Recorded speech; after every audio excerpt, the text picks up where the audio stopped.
혹시 이런 생각 해보신 적 있으신가요? 나는 딱히 건강에 해로운 음식은 안 먹는데 두유, 오트밀, 샐러드 나름 건강하게 챙긴다고 생각했는데 하지만 안타깝게도 우리가 건강식이라고 믿고 먹는 것들 중에도 노년기 건강에 치명적인 음식들이 꽤 많습니다. 특히 50대 이후에는 단순한 소화 문제가 아니라 혈관, 혈당, 장기 기능까지 영향을 주기 때문에 잘못된 음식 선택은 곧 건강의 속도를 결정하게 됩니다.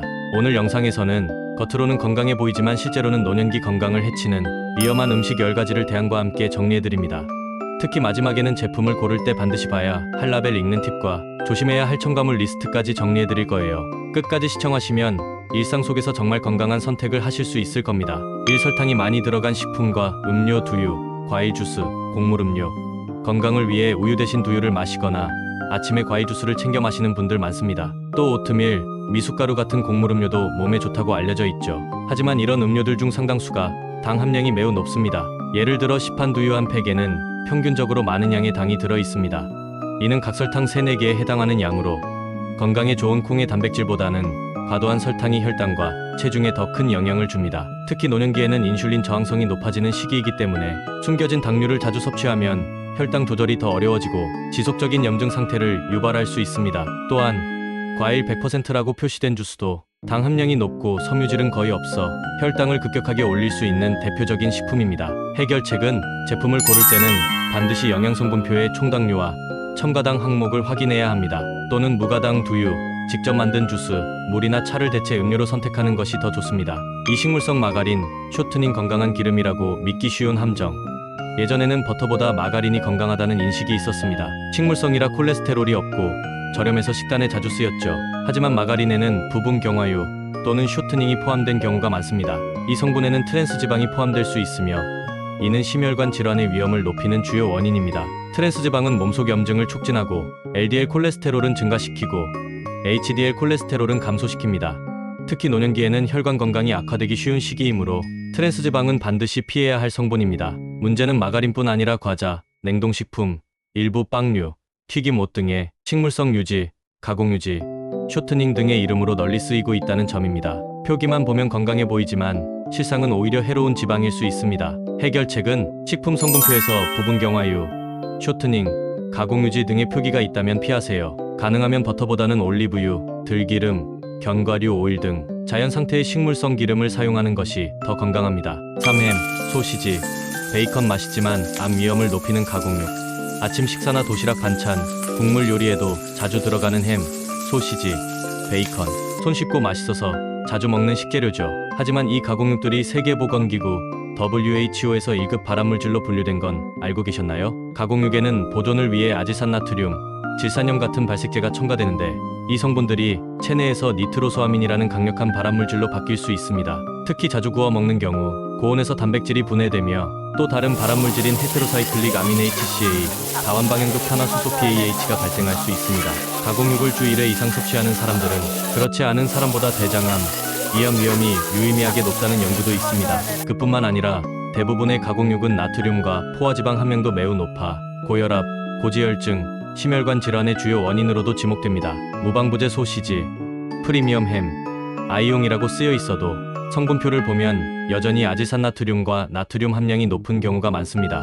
이런 마케팅 문구에 속지 말고 반드시 성분을 확인해야 합니다. 해결책은 가공육 대신 닭가슴살, 삶은 달걀, 두부, 콩류, 직접 조리한 고기 등 가공되지 않은 단백질원을 섭취하는 것이 좋습니다. 가끔 먹더라도 가능한 한 구워 먹는 방식 대신 데우거나 끓이는 방식이 낫고 아질산염이 적은 제품을 고르거나 비타민C가 풍부한 채소와 함께 섭취하면 발암물질 생성을 일부 억제할 수 있다는 연구도 있습니다. 채소는 무조건 건강하다고 생각하기 쉽지만 문제는 조리 방식에 있습니다. 특히 한국 가정에서 자주 사용하는 채소 볶음 예를 들어 애호박 볶음, 시금치 볶음, 가지 볶음 등은 건강식으로 오해되기 쉽지만 기름의 종류와 양에 따라 오히려 몸에 부담을 줄 수 있습니다. 많은 가정에서 사용하는 식용유나 카놀라유, 콩기름 등은 고온 조리 시 산화되기 쉬운 기름입니다. 이 과정에서 유해 산화물과 트랜스 지방이 생성되기도 하며 장기적으로 염증이나 심혈관계 질환을 유발할 수 있습니다. 특히 카놀라유는 가공 과정에서 핵산 등의 화학 용매가 사용되는 경우도 있어 정제도가 낮은 제품은 건강상 우려가 큽니다. 또한 많은 양의 기름으로 채소를 볶을 경우 채소에 흡수된 지방량이 상당히 높아져 저열량 채소도 고지방식으로 변질됩니다. 건강을 위해 먹은 채소가 오히려 포화지방과 산화지방 섭취원이 될 수 있다는 것이죠. 대체 방법은 다음과 같습니다. 물이나 저지방 육수에 살짝 데치거나 찌는 방식으로 조리, 기름이 필요할 경우엔 산화에 강한 엑스트라 버진 올리브 오일이나 아보카도 오일을 사용하되 낮은 온도에서 소량만 사용하는 것이 바람직합니다. 채소는 조리법에 따라 약이 될 수도 독이 될 수도 있습니다. 특히 기름 선택과 사용량, 이 두 가지를 조심하는 습관이 노년기 건강 관리의 핵심입니다. 다섯 번째, 마시는 요구르트. 우리에게 너무 익숙한 건강 간식, 바로 마시는 요구르트. 속 편하게 해주고 유산균도 들어있으니 괜찮다고 생각하기 쉽지만 시중에 판매되는 대부분의 마시는 요구르트는 설탕 함량이 매우 높습니다. 한 병 기준으로 보면 각설탕 5, 7개에 해당하는 당류가 들어있는 제품도 흔해요. 여기에 과일향 첨가물, 인공감미료, 유화제까지 포함되면 건강을 위한 간식이 아니라 혈당을 빠르게 올리고 염증을 유발할 수 있는 제품이 됩니다. 특히 어린이 전용 장 건강 프로바이오틱스 같은 마케팅 문구에 속기 쉬운데 실제 유익균의 순화 품질은 낮고 당류는 높은 경우가 많아요. 이렇게 고당도 요구르트를 자주 섭취하면 당뇨, 비만, 대사증후군 위험도 커집니다. 건강을 생각한다면 요구르트는 마시는 제품보다 플레인 요거트를 선택하고 가능하면 무가당, 저지방 제품에 직접 과일이나 견과류를 추가해서 먹는 걸 추천합니다. 여섯 번째, 프랜차이즈 샐러드. 요즘 건강을 위해 샐러드를 자주 사드시는 분들 많죠. 특히 바쁜 일상 속에서 편하게 먹을 수 있는 프랜차이즈 샐러드는 인기 간편식입니다. 그런데 문제는 이 샐러드가 생각보다 건강하지 않을 수 있다는 점이에요. 겉보기에는 채소 중심 식단처럼 보이지만 실제로는 드레싱, 튀긴 토핑, 당이 높은 견과류 시럽 코팅 등으로 인해 나트륨, 당류, 포화지방 함량이 꽤 높은 편입니다.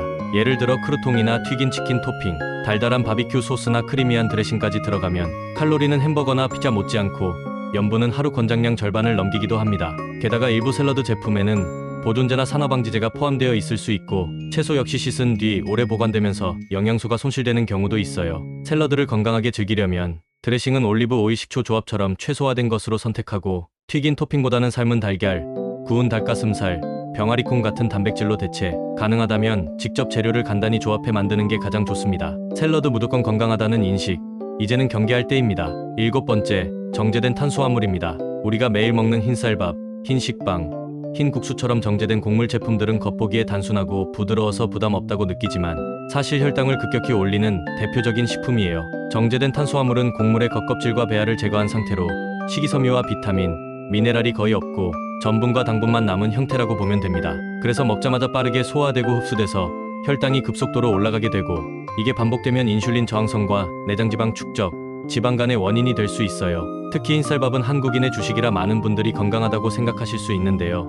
실제로 백미는 식이섬유가 거의 없고 당지수 GI가 80 이상으로 굉장히 높습니다. GI가 높다는 건 혈당을 빠르게 올린다는 뜻이죠. 매 끼니마다 이런 고당지수 음식을 주로 먹는 식습관은 당뇨병과 심혈관 질환 위험을 높이는 요인이 됩니다. 또 하나 놓치기 쉬운 게 쌀국수나 떡국용 떡 같은 흰쌀 가공 제품이에요. 간편식으로 자주 먹게 되지만 이것도 다 정제된 탄수화물입니다. 포만감은 짧고 먹고 나서 금세 다시 배가 고파지는 이유도 여기 있어요. 대신 정제된 탄수화물은 조금씩 줄이고 현미밥, 귀리, 보리, 퀴노아 같은 통곡물 위주로 바꾸는 게 좋아요. 단백질과 식이섬유가 함께 들어있어서 혈당을 천천히 올려주고 포만감도 오래가니까 건강한 식습관으로 이어지기 좋습니다. 여덟 번째, 에너지바. 건강해 보이지만 진짜일까? 요즘 바쁜 일상 속에서 간단하게 한 끼 또는 운동 후 보충용으로 많이 찾는 간식, 바로 에너지바죠. 패키지만 보면 견과류, 곡물, 단백질이 가득 들어있어 보여서 이거 하나면 건강 챙긴 것 같아 라는 생각이 들 수도 있습니다. 하지만 성분표를 한 번만 자세히 보면 생각이 달라질 수도 있어요. 대부분의 시판 에너지바에는 당분이 아주 많이 포함되어 있고 포도당 시럽, 설탕, 말토덱스트린 등 여러 형태의 정제당이 들어가 있어 혈당을 빠르게 올리고 염증 반응을 유도합니다. 게다가 보존 기간을 늘리기 위해 첨가된 방부제, 향료, 유화제 등의 식품 첨가물도 결코 무시할 수 없어요. 단백질이 들어있다고 해도 질 낮은 식물성 단백질이거나 가공된 단백질 분말을 사용한 경우도 많죠. 특히 다이어트를 하거나 혈당 관리가 중요한 시니어에게는 이런 당 함량 높은 간식이 오히려 체중 증가, 인슐린 저항성 증가, 당뇨 위험을 키울 수 있습니다. 대안이 필요하시다면 삶은 달걀 방울토마토, 무염 견과류 단단한 삶은 고구마 한 조각처럼 단순한 재료로 포만감과 영양을 모두 챙길 수 있는 조합을 선택하시는 게 더 안전하고 건강합니다. 아홉 번째, 매일의 습관처럼 마시는 술 한 잔쯤이야가 쌓이면 독이 됩니다. 하루 한 잔, 건강에 좋다는 말 어디서 들어보신 적 있으시죠? 특히 와인 한 잔은 심장에 좋다거나 소주는 깨끗한 증류주라 괜찮다는 이야기도 종종 들립니다. 하지만 문제는 빈도와 축적입니다. 노년기에 접어들수록 간 기능은 자연스럽게 저하되고 알코올 분해 능력도 떨어집니다. 젊을 때처럼 술을 마셔도 아무렇지 않다는 느낌이 들어도 사실은 몸속 장기들이 더 큰 부담을 받고 있을 수 있습니다. 특히 공복 음주는 위 점막을 손상시키고 수면 전 음주는 깊은 잠을 방해하며 매일 조금씩 마시는 습관은 뇌 기능과 인지력 저하와도 연결될 수 있다는 연구가 많습니다. 게다가 술 자체에는 영양분은 거의 없고 칼로리는 꽤 높습니다. 맥주나 와인은 한두 잔만 마셔도 흰쌀밥 한 공기와 맞먹는 당분과 열량을 섭취하는 셈인데요. 이를 매일 반복하면 복부 비만, 당뇨, 고지혈증 위험까지도 커지게 됩니다. 또한 술을 마시면 짠 안주, 기름진 음식도 함께 먹게 되는 경우가 많죠. 이게 바로 술이 건강을 해치는 조용한 주범인 이유입니다. 건강을 위해 술을 줄이고 싶다면 저알코올 음료로 대체하거나 주 1회로 빈도 제한, 술 대신 허브티, 탄산수에 과일을 넣은 대체 음료 활용도 좋은 방법입니다. 한 잔 정도는 괜찮겠지라는 생각보다 내 몸이 보내는 신호에 더 귀를 기울이는 시기가 바로 지금입니다. 10점 곡물 시리얼. 곡물 시리얼은 아침 식사 대용으로 간편하고 건강하다고 여겨지는 대표적인 식품 중 하나입니다. 특히 통곡물, 고식이섬유, 비타민 강화 같은 문구가 포장에 크게 적혀 있으면 왠지 더 건강에 좋을 것 같다는 인상을 주죠. 하지만 실제로 마트에 진열된 대부분의 시리얼 제품들은 설탕 함량이 매우 높고 심지어 과당 시럽, 합성 향료, 파뮤나 트랜스 지방 등이 포함되어 있는 경우가 많습니다. 심지어 아이용 시리얼이라고 나와 있는 제품들조차 한 끼 기준으로 WHO가 권장하는 일일 당 섭취량의 절반 이상을 초과하기도 합니다. 게다가 시리얼은 공복 혈당을 빠르게 올리는 고당지 수지아의 식품이기 때문에 혈당 스파이크를 유발하고 에너지 저하와 식욕 폭발로 이어질 수 있습니다. 중장년층에서 당뇨나 비만 위험을 높일 수 있는 구조죠. 시리얼을 반드시 먹고 싶다면 무가당 통곡물 시리얼을 고르고 우유 대신 플레인 요거트나 무가당 두유에 곁들이며 견과류나 씨알류를 첨가해 당 흡수를 천천히 유도하는 방식이 좋습니다. 지금까지 건강을 위해 주의해야 할 음식 10가지를 살펴봤습니다. 어떤가요? 평소엔 괜찮겠지 하고 아무 생각 없이 먹었던 음식들이 사실은 우리 몸속에 염증을 유발하고 혈당을 올리고 장기적으로 건강을 해칠 수 있다는 점 놀랍지 않으셨나요? 특히 나이가 들수록 신진대사가 느려지고 회복 속도도 떨어지기 때문에 음식 하나하나가 내 몸에 미치는 영향은 생각보다 훨씬 큽니다. 그렇기 때문에 건강을 지키기 위해선 좋은 음식을 찾는 것보다 해로운 음식부터 멀리하는 게 우선입니다. 오늘 영상에서 소개한 식품 중 일부는 건강에 좋다고 알고 있던 것도 있었을 거예요. 그래서 더 주의가 필요한 겁니다. 마가린이나 샐러드 드레싱, 과일 주스처럼 우리가 쉽게 구입하고 자주 섭취하는 제품일수록 라벨을 꼭 확인하는 습관이 중요해요.